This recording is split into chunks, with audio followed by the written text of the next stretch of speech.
تربت میں security forces کی چوکی پر 3 راکٹ فائر، توپ میں مسلح افراد نے فائرنگ کر کے ایک شخص کو قتل کر دیا۔ اقتدار سے زیادہ بلوچ لاپتہ افراد کی بازیابی، سائل و وسائل پر دسترس اور افغان مہاجرین کا انخلاء اہمیت رکھتا ہے۔ BNP مینگل۔ آج مئی کی 27 تاریخ ہے، دن ہفتہ، اور اس وقت بلوچستان میں شب کے 10 بج رہے ہیں۔ بلوچستان افیئرز کی اردو نیوز بلیٹن سرشپ احوال کے ساتھ میں ہوں مقبول ناصر۔ شب وش بات۔ نامعلوم افراد نے آبسر میں حیات کوش جا کے قریب سیکورٹی فورسز کی چوکی پر 3 راکٹ کے گولے فائر کیے۔ سرکاری ذرائع کے مطابق آبسر میں نامعلوم سم سے فائر کیے گئے راکٹ گر کر پٹ گئے، تاہم جانی نقصان کی اطلاع نہیں۔ سرکاری ذرائع کے مطابق گزشتہ شب کوہاڑ نہنگ ندی کے قریب نامعلوم افراد نے فائرنگ کر کے سریش ولد الہی بخش کو قتل کر دیا۔ سرکاری ذرائع کے مطابق کیچ کے علاقے ناصر آباد میں شکیل احمد ولد نصیر احمد نے فائرنگ کر کے اپنے سگے بھائی شریف احمد کو زخمی کر دیا، جسے زخمی حالت میں ٹیچنگ اسپتال تربت منتقل کر دیا گیا۔ بلوچستان نیشنل پارٹی کے مرکزی وزیر رہنماؤں نے کہا ہے کہ بلوچ قوم اور بلوچستان کے جملہ قومی حقوق، سائل و وسائل پر حق حاکمیت و اختیار اور وسائل پر دسترس میں لانے کے لیے سیاسی اور جمہوری جدوجہد کی خاطر BNP کے بیانیہ اور اصولی موقف میں پذیرائی اس بات کی واضح دلیل ہے کہ یہاں کے عوام پارٹی کو اپنا حقیقی ترجمان جماعت سمجھتے اور پارٹی کی پالیسیوں پر مکمل اعتماد کا اظہار کرتے ہیں۔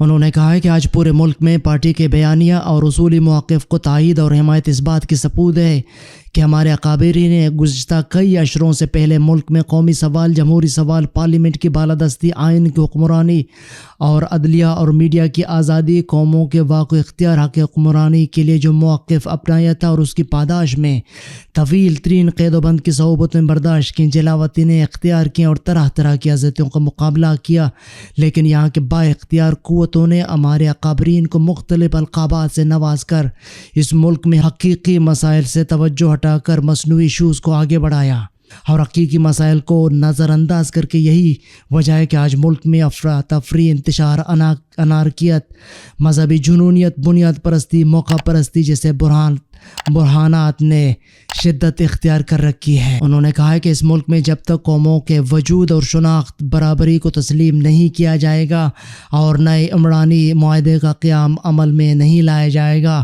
اس وقت تک بحرانات، تضادات، کشمکش یک کے بعد دیگرے رخ اختیار کر کے سنگین مسائل اور مشکلات کا سبب بنیں گے۔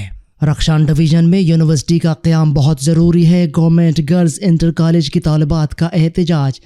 Government girls inter college Kharan کی طالبات نے رخشان یونیورسٹی کے قیام کے لیے احتجاجی مظاہرہ کیا۔ اس موقع پر مظاہرین نے ہاتھوں میں پلے کارڈ اٹھا رکھے تھے جن پر رخشان یونیورسٹی کے قیام سے متعلق مطالبات درج تھے۔ مظاہرین نے خطاب کرتے ہوئے کہا کہ رخشان ڈویژن بالخصوص خاران کی طالبات higher secondary school certificate FSc اور FA پاس کرنے کے بعد تعلیم ادھوری چھوڑ دیتی ہیں، کیونکہ خاران میں مزید تعلیم حاصل کرنے کے لیے ایسا کوئی ادارہ نہیں ہے جہاں طالبات مزید تعلیم حاصل کر سکیں۔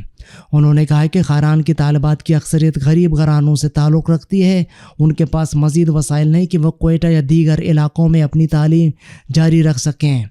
انہوں نے کہا کہ موجودہ صدی علم و شعور کی ترقی کا ہے، ترقی یافتہ دنیا کا مقابلہ کرنے کے لیے ہمیں تعلیم کے زیور سے آراستہ کرنا وقت کی اہم ضرورت ہے۔ نرسنگ کالج خاران کی طالبات کی احتجاجی ریلی، اسکالرشپ سمیت تمام مسائل کے حل کا مطالبہ۔ خاران نرسنگ کالج کے اسٹوڈنٹس نے اسکالرشپس کی عدم ادائیگی اور اساتذہ ٹیوٹرز نہ ہونے اور دیگر مسائل سے متعلق اپنے مطالبات کے حق میں نرسنگ کالج خاران سے احتجاجی ریلی نکالی۔ خاران کوئٹہ مین شاہراہ پر احتجاج کیا گیا۔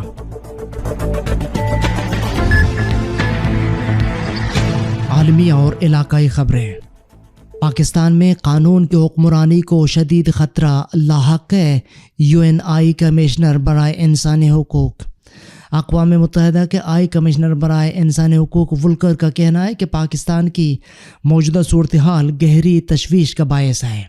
پاکستان میں قانون کی حکمرانی کو شدید خطرہ لاحق ہے۔ غیر ملکی خبر رساں ادارے کے مطابق جنیوا میں پریس کانفرنس کرتے ہوئے اقوام متحدہ کے ہائی کمشنر برائے انسانی حقوق ولکر کا کہنا ہے کہ پاکستان میں تشدد کے واقعات میں اضافے اور بڑے پیمانے پر گرفتاریوں کی خبریں پریشان کن ہیں۔ انہوں نے کہا ہے کہ پاکستانی حکومت کا شہریوں پر مقدمہ چلانے کے لیے فوجی عدالتوں کا استعمال کرنے کا ارادہ تشویشناک ہے۔ یہ بین الاقوامی انسانی حقوق کے قانون کی ذمہ داریوں کی سنگین خلاف ورزی ہے۔ ولکر نے مزید کہا ہے کہ سابق وزیر اعظم عمران خان کا دعویٰ ہے کہ پاکستان کو مکمل لاقانونیت میں دھکیل دیا گیا ہے۔ ان کا کہنا تھا کہ محفوظ اور خوشحال پاکستان کا واحد راستہ انسانی حقوق، جمہوری عمل، قانون کی حکمرانی کے احترام کے ساتھ ہموار ہوگا۔ روس یوکرین سے جنگ نہیں جیت سکتا، سربراہ امریکی افواج۔ امریکہ کا کہنا ہے کہ روس یوکرین سے لڑائی میں فتح حاصل نہیں کر سکتا اور اسے ایک لمبی جنگ کا سامنا کرنا پڑے گا۔ امریکی افواج کے سربراہ جنرل مارک ملے نے کہا ہے کہ روس یوکرین سے لڑائی میں اپنی فوج کو فاتح نہیں دیکھ سکتا۔ البتہ یہ نہیں لگتا کہ دارالحکومت کیو میں ابھی یوکرینی فوج روسی فوجیوں کو پیچھے دھکیل سکے۔ جنرل مارک ملے نے کہا ہے کہ یوکرین میں لاکھوں روسی فوجی موجود ہیں جو کیو کے ہاتھ سے نکلنے والے علاقوں کا کنٹرول حاصل کرنا ایک مقصد بنا لیں گے، جو جلد ہی متوقع ہے۔ انہوں نے مزید کہا ہے کہ اس کا مطلب یہ ہے کہ یہ لڑائی ابھی چلے گی جو مزید خونریز اور سخت ہوگی۔ دونوں طرف سے مذاکرات، کوئی مصالحت یا کوئی فوجی نتیجہ نکلے گا۔ منی بجٹ کے ٹیکسز آئندہ مالی سال بھی برقرار رکھے جائیں، آئی ایم ایف کا پاکستان سے مطالبہ۔ آئی ایم ایف کے مطالبے پر منی بجٹ کے ٹیکسز آئندہ مالی سال بھی برقرار رکھنے کا فیصلہ کر لیا گیا۔ ٹیکسز برقرار رکھنے سے 500 ارب روپے کی اضافی آمدنی ہوگی۔ ایف بی آر کو ٹیکس فائلرز کی تعداد بڑھانے کا بھی ہدف دے دیا گیا ہے۔ وزارت خزانہ کے ذرائع کے مطابق فروری میں منی بجٹ کے ذریعے لائے گئے 177 ارب روپے کے ٹیکسز آئندہ بجٹ میں بھی برقرار رہیں گے، جس سے حکومت کو 500 ارب روپے کی اضافی آمدنی ہوگی۔ سیلز ٹیکس کی شرح کو 18% اور لگژری اشیاء پر 25% سیلز ٹیکس برقرار رہے گا۔ ذرائع کے مطابق سرکاری ملازمین کی تنخواہوں میں 15 سے 20% اضافے کی تجویز ہے۔ بجٹ 2023-24 میں نان فائلرز کی کڑی نگرانی کرنے کا بھی فیصلہ کر لیا گیا ہے۔ نان فائلرز سے لین دین کرنے والوں کی بھی سخت مانیٹرنگ کی جائے گی۔ ٹیکس چوروں کے خلاف آرٹیفیشل انٹیلیجنس استعمال کی جائے گی۔ ٹیکس نظام کو ڈیجیٹلائز کر کے ٹیکس آمدن بڑھائی جائے گی۔ ایف بی آر کو ٹیکس فائلرز کی تعداد بڑھانے کا بھی ہدف دیا گیا ہے۔ یہ تھیں اب تک کی اہم خبریں۔ مزید خبروں اور اپڈیٹس کے لیے ہماری ویب سائٹ اور یوٹیوب چینل وزٹ کریں۔ اس بلیٹن کے ایڈیٹر تھے قمبر مالک بلوچ اور تکنیکی ایڈیٹر تھے عمر کریم بلوچ۔ مجھے بلوچستان افیئرز کی ٹیم کے ساتھ اجازت دیجیے۔ شب و شبات۔